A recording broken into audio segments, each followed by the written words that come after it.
Hello, Adam, MidPointe Library's Digital and Special Collections Archivist here. Welcome to the second video on the Miami and Erie Canal in Middletown. In today's video, I'll be looking at how the canal changed Middletown.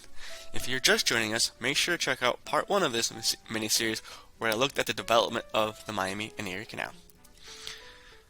Before we begin in earnest, a quick recap. The Miami and Erie Canal, originally known as the Miami Canal, broke ground in 1825 and was completed in 1828. After completion, work began on a northward extension. In 1834, work began on connecting the Miami Canal system to Lake Erie and was completed in 1842. In 1849, the Ohio General Assembly officially renamed the complete canal system the Miami and Erie Canal. The Miami and Erie Canal, seen here on McBride's 1836 Butler County map, went through the heart of Middletown. When construction of the Miami Canal finished, it spurred a wave of economic development in Middletown. Middletown's population would modestly grow from 314 people in 1820 to around 1,087 people by 1850. The canal's opening attracted various pioneer merchants to the area, who set up shop to exchange goods from locals with those traveling along the canal. Included in these new merchants were notable Middletown figures such as Francis J. Titus, William B. Oglesby, and George C. Barnett. The canal led to the construction of various mills that took advantage of the cheap water power and fertile farmlands of the Miami Valley. Additionally, the canal allowed Middletown to become a prominent home to the pork handling and hog slaughtering industry. With a ready and growing supply of hogs in the area, Middletown businesses took full advantage. In 1847, the following cleared the canal toll collector's office: 4,634 barrels of pork, 1,254,149 pounds of pork and bacon, and 975,853 pounds of lard. In 1852, the Middletown Hydraulic Company formed and built the Middletown Hydraulic Canal. This new canal was a Middletown-specific addition to the Miami and Erie Canal. It created a source of cheap water power and clean water for industrial use. It also was used for shipping of goods. The following year, the first railroad made its way to West Middletown with the construction of the Cincinnati, Hamilton, and Dayton Railroad. These two new innovations would dramatically transform Middletown industry, opening the floodgates for what would make Middletown famous, the paper industry. In 1852, alongside the opening of the hydraulic, John W. Irwin started the John W. Irwin and Brothers paper mill, Middletown's first. In short time, the Irwin Brothers, which underwent many ownership changes, mergers, and buyouts throughout its history, eventually forming the basis of the Sork Paper Company, was joined by the Titus Paper Company, Sutphin and Wren Paper Mill, A. Hill and Sons Paper Mill, and the Wardlow and Thomas Paper Mill. The hydraulic and Miami and Erie Canal provided Middletown's paper industry with affordable and easy ways to receive raw materials and ship out finished goods, even as railroads gained steam.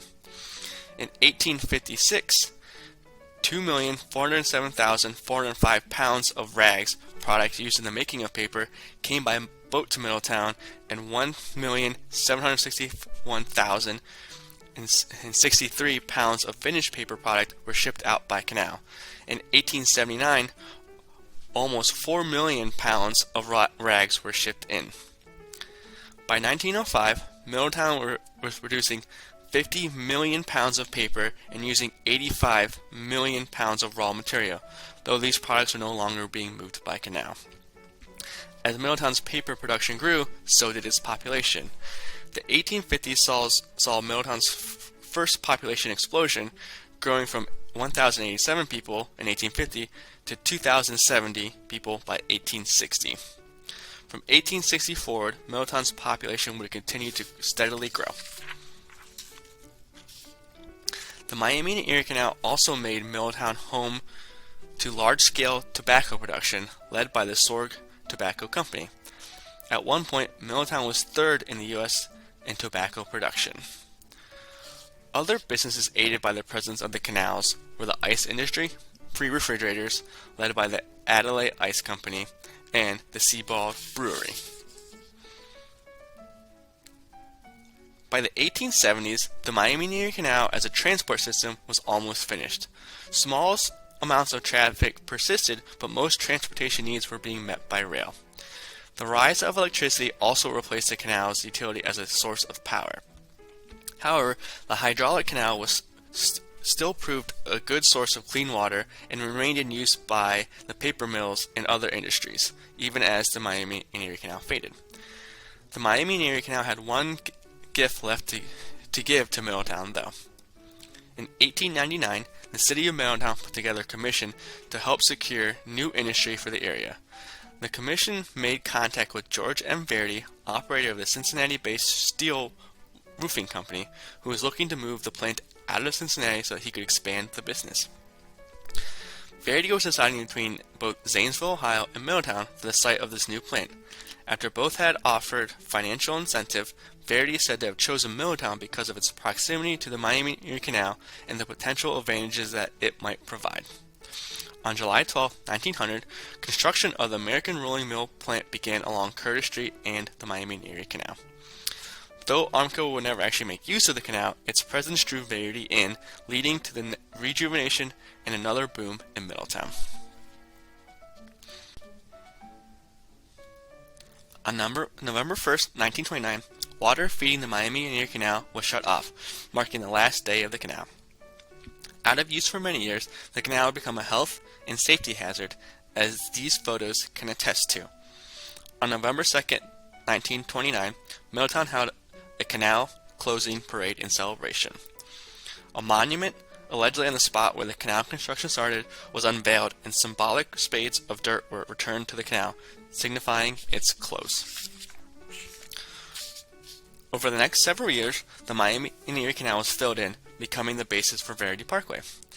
Here's the Miami Erie Canal path as it was in 1895. For reference, this is Main Street, and here's 3rd Street, present-day Central Avenue. Here is Middletown circa 1929, with the Miami Erie Canal still present. Now, here's a map published in 1930, depicting the ongoing work of filling in the canal. This aerial photograph from circa 1935 shows the construction on what was the canal. Finally, here's a map from 1958 showing no signs of the Miami Erie Canal. In its place is just Verdi Parkway. While the canal may have closed, its impact on Middletown is hard to forget. On February 19, 1982, ground broke on the construction of the Canal Museum, a replica of the Amanda, Ohio lock tender's house. The museum opened on November 1, 1982, sitting at the edge of Smith Park along Titus Avenue and North Verdi Parkway, beside the Middletown Hydraulic Canal. Operated by the Middletown Historical Society, the museum displays artifacts related to the canal and to the history of Middletown.